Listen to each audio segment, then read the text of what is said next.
Hello, my name is Karolina. This is an instructional video where I will show you basic functionality of how to create and model scientific knowledge systems with Science Architect. Although this video is designed to be standalone, I still recommend watching my previous video on how to work with the information tree in Science Architect. Let's create a new Science Architect project.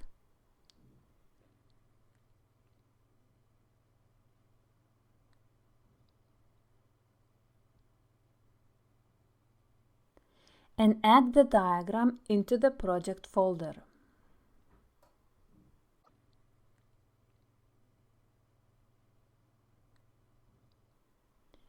In order to open a diagram, we have to press the right mouse button and select Show as Project Diagram. As you can see, an empty diagram was opened in the right section of the program. To add elements to the diagram, firstly, scientific information must be stored in the information tree section to the left. In this instructional video, I will use mock statements. However, real scientific information should be used in real use case scenarios.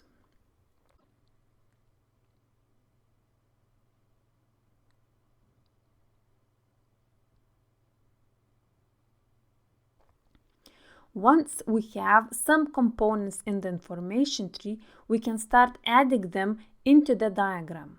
To do that, you just need to drag them into the diagram.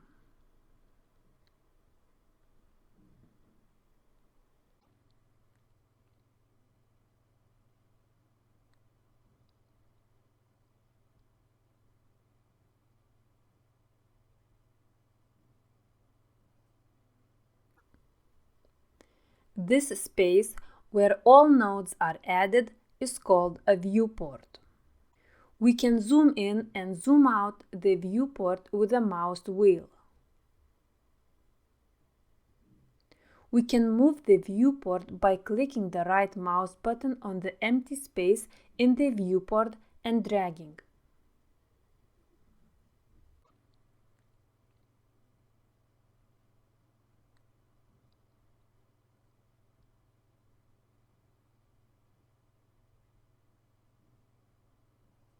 In order to move the node, I need to select it by clicking the left mouse button, and once it is selected, I can press the left mouse button again and start dragging.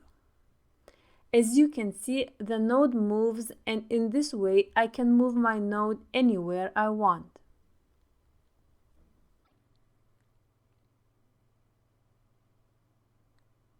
To remove a node, select the node and press Delete. In order to deselect the node, just press on the empty space anywhere on the viewport. Once we have some nodes, we can start creating relations between them. On the top of the diagram, you can see a list of various relations. We can choose any of them by left mouse click. To know what type of relation it is, just hover the mouse cursor on that relation and wait for a second for a tooltip to appear, which will indicate the type of the relation. I will create a relation between the statement 2 and statement 1 nodes. Firstly, make sure that statement 2 is not selected. Then press on it and without releasing the button, drag the mouse to the target node. Notice that once I reach the statement 1, it will be decorated by these green dots, which are called ports. You can attach your relation end to any of these ports. Once you choose the port of your liking, release the mouse button and the relation will be created. The node on which you started creating a relation is called source node, and the node on which you attach a relation is called target node. In this case, the source node is statement 2 and the target node is statement 1. We also can create a relationship that has bands. To demonstrate that, I will create a relation between statement 3 and statement 1. Make sure the source node, in our case it is statement 3, is not selected. Press on it and start dragging. When you reach the point where the band should be created, release the mouse button and start dragging towards the target node. Select the port of interest and press the left mouse button. During relation creation, by clicking and releasing the mouse button, I can add as many bands as I want.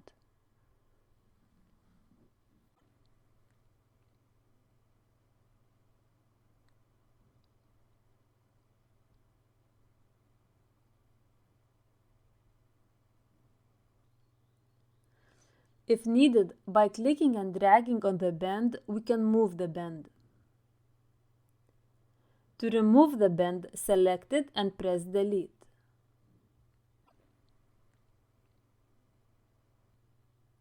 We can also add the band on the existing relation. To do that, just press on the relation and drag, and the band will be created for you.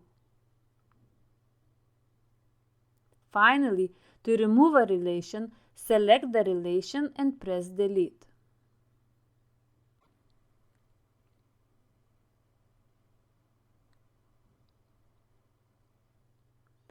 After adding elements to a diagram, it can become disorganized and difficult to understand.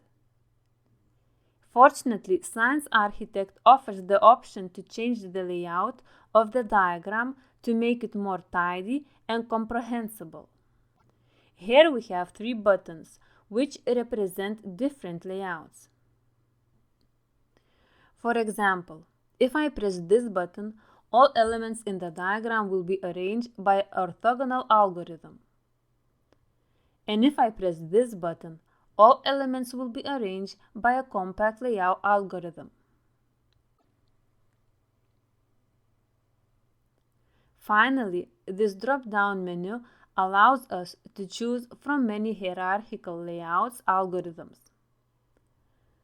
For example, I can choose a top-to-bottom layout, and all elements will be arranged from top to bottom. And if I choose left to right, all elements will be arranged from left to right. It is interesting to note that when I select multiple elements in the diagram and press the layout button, the layout change will only be applied to the selected elements. This enables me to apply the layout only to a specific part of the diagram, which can be helpful in organizing and improving the readability of the diagram. Let's assume that in this diagram, the statement 1 node is a problem that we want to solve. How can we indicate in this diagram that this node is a problem? Science Architect has a feature called flags. We can flag this node as a problem by pressing the right mouse button on the node and selecting Flag and Problem Flag. As you can see, the node changed its appearance. This is how we can indicate that this node is a problem in this diagram. To remove problem flag, you need to repeat the same process again. Press the right mouse button on the node, press flag, and press on problem flag to unflag the node. In order to demonstrate other diagram-related features, I will open another project that has more diagrams with more nodes and relations inside them.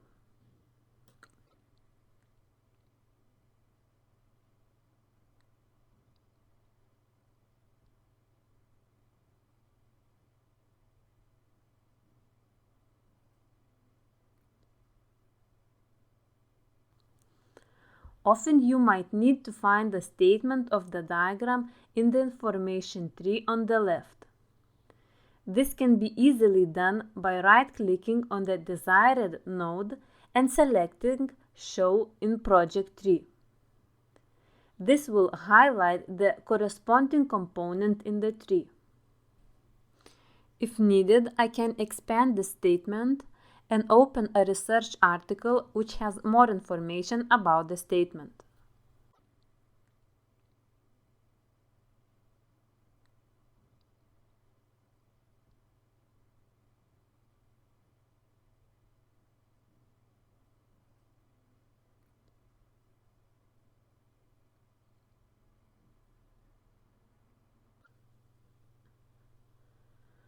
In addition, it may be necessary to locate the currently open diagram within the information tree here on the left.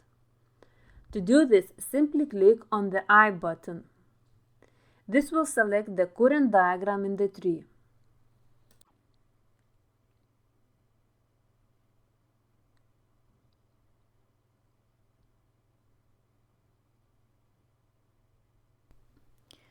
Interestingly, but a diagram can also contain other diagrams.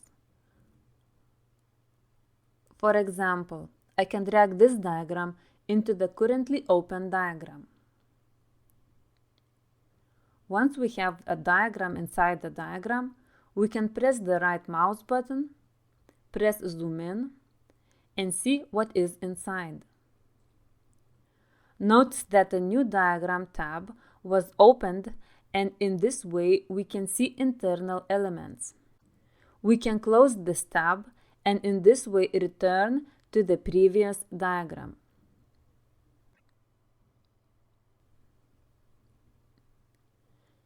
I can also drag a diagram that has no elements inside.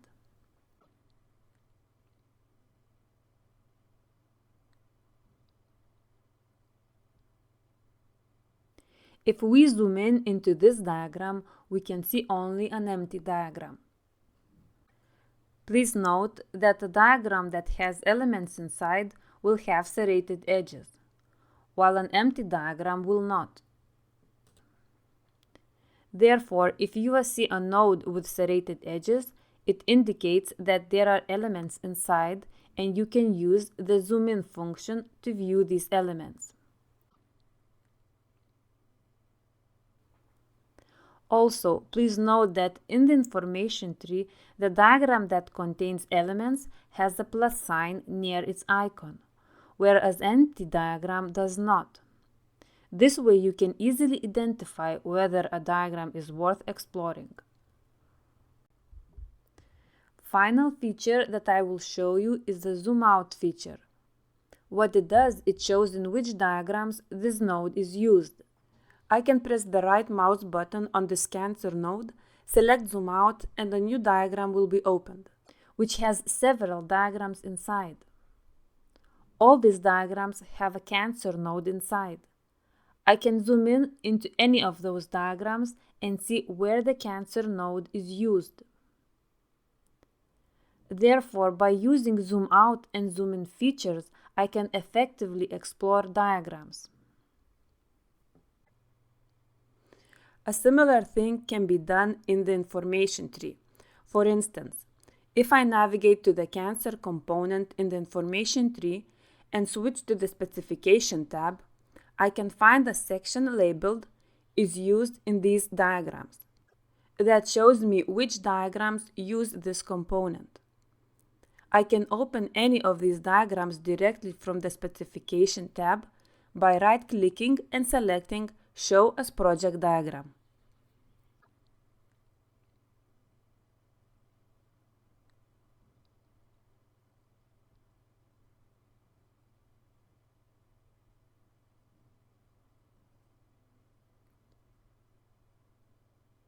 That concludes the instructional tutorial. By now you should be well equipped with the knowledge and skills required to model systems diagrams using Science Architect.